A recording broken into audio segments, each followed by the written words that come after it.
আজও তেমন কিছু হলো না। সারাদিন কাজ করলাম কিন্তু মজুরি তো বাড়ছেই না, উল্টে যা দিত তাও কমিয়ে দিল। বাবুদের নাকি লাভ হচ্ছে না। তোমার এমন অবস্থা দেখে আমারও মনটা ভেঙে যাচ্ছে গো। এভাবে কিভাবে চলবে আমাদের সংসার? ছোট ছেলেটাও বড় হচ্ছে গো, ওকে তো এবার স্কুলে ভর্তি করাতে হবে। সেখানেও তো একটা বড়সড় খরচের ব্যাপার আছে। কিভাবে যে করব আমরা? জানি গো জানি, কিন্তু তুমি তো দেখছো এই গ্রামে কাজের যা অবস্থা, আমাদেরই তো কোনো রকমে চলছে। এরপর আর এসব করব কিভাবে? ছেলেকে দুবেলা খেতেও দিতে পারি না, তার উপর স্কুল, কি করে সম্ভব? কোনোদিন খেতে পায়, কোনোদিন পায় না। ছেলে মেয়েকে ঠিকমতো খেতে দিতে পারছি না, তাতে আমারও কষ্ট হয় গো। কিন্তু তুমি এভাবে বলো না গো। আমি যে কি করব কিছু বুঝতে পারছি না গো। গ্রামের পরিস্থিতি ভালো না, আর কাজের চাহিদাও কম। তবুও চেষ্টা করে যাচ্ছি, যদি কোনোভাবে আমাদের ভাগ্যের চাকা ঘোরে। তোমার এই এত কষ্ট দেখলে আমারও যে দম বন্ধ হয়ে আসে। কবে যে আমরা একটু সুখের মুখ দেখতে পাবো কে জানে।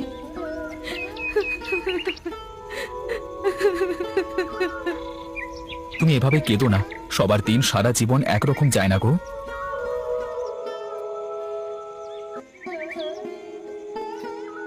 আর কতদিন এভাবে চলবে গো? দিন যায় দিন আসে, তবু আমাদের অভাব তো যায় না। জানি না গো কিভাবে চলবে। সারাদিন হাড় ভাঙা খাটুনি খাটি, তবুও সংসারে সচ্ছলতা আসে না। আমার চেষ্টার তো কোনো ত্রুটি থাকে না। তুমি চেষ্টা তো করছো, তবুও কিছুই হয় না। কখনো একবেলা খাই, কখনো একবেলা উপোস। ছেলেটাও খিদে পেটে শুয়ে থাকে। আমার যে এসব আর সহ্য হয় না। মা হয়ে এসব দেখতে আমি পারি না আর। জানি, কিন্তু গ্রামের সবাই তো একই সমস্যায় আছে। কাজ পেতেও এখন এত কষ্ট হয়। কাজের মজুরি তলানিতে এসে ঠেকেছে। হাড় ভাঙা খাটনি, আর মজুরি পাই ওইটুকু। কতদিন আর চলবে এভাবে? আমাদের ছেলেটা তো বড় হচ্ছে, তার লেখাপড়া সবকিছুই থেমে যাচ্ছে। আমি অসুস্থ হয়ে পড়ে আছে, তার জন্য ওষুধ কিনতে পারছি না। এভাবে কেমন করে চলতে পারে? জানি গো, কিন্তু আমি তো আর সত্যি কিছু করতে পারছি না গো। অনেক চেষ্টা করছি, কিন্তু সত্যি তো কিছু হচ্ছে না।